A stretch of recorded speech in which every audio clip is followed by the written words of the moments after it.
मीरपुर नाम के शहर में तेजस अपनी पत्नी नीरू के साथ रहता था। पति पत्नी दोनों ही नौकरी करते थे। एक दिन तेजस गांव अपनी माँ के पास फोन करता है। हेलो, प्रणाम माँ। जीते रहो माँ, तुम दादी बनने वाली हो हैं? अरे वाह, ठीक है बेटा, मैं कल ही आती हूँ। जब माँ जी शहर पहुंची तो बेटे बहू ने बहुत अच्छे से स्वागत किया। लीजिए माँ जी, चाय। अरे गर्मा गर्म पकोड़े ले आओ माँ के लिए। नीरू रसोई में गई और 2 मिनट में ही पकोड़े ले आई। जी ये लीजिए। बहू, जादू से बनाए हैं क्या? अभी तो रसोई में गई थी। यम्मी। माँ जी, शीला रसोई में पकोड़े तल रही है, मैं बस लेकर आई।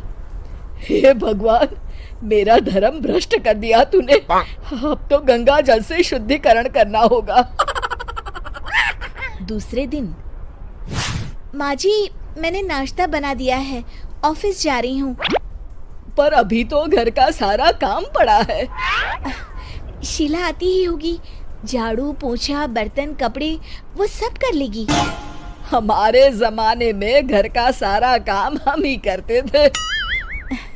जी माँ जी, आप बहुत होशियार हैं, मैं घर ऑफिस दोनों नहीं संभाल पाती। तो जरूरत क्या है घर से बाहर जाकर चाकरी करने की? वैसे भी घर का काम खुद करने से घर में बरकत आती है, समझी? पर माँ जी। पर वर कुछ नहीं, इस महीने की पगार मिले फिर ऑफिस बंद है। हाँ। रात को नीरू तेजस से कहती है, सुनिए जी, माँ जी बोल रही थी कि मैं नौकरी छोड़ दूं। वैसे ठीक ही तो है, अभी तुम्हें आराम की जरूरत है। फिर भी आराम कहाँ, शीला को छुड़ाने के लिए बोल रही थी। तो अब 24 घंटे में इतना काम तो कर ही सकती हो।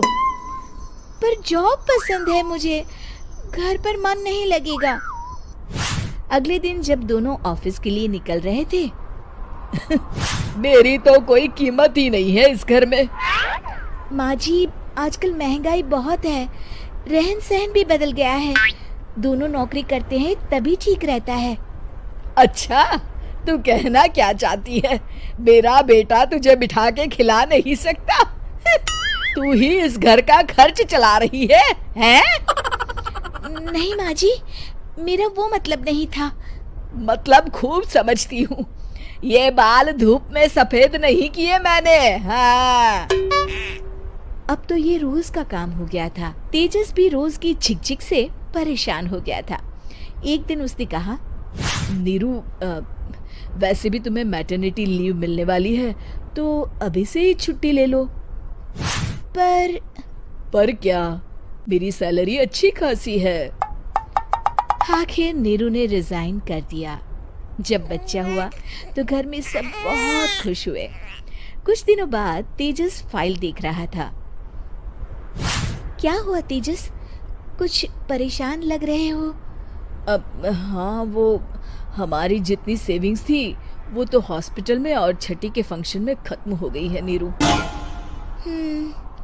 और अभी वैसे मंदी चल रही है तो मैं बोल रही थी कल मुन्ना को हेपेटाइटिस का टीका लगवाना है। नीरू, क्या पोस्टपोन नहीं कर सकते? नहीं जी, बिल्कुल नहीं। अब तेजस को समझ में आ रहा था कि उससे गलती हुई है। पैसों की कमी का असर घर के माहौल पर भी पड़ रहा था।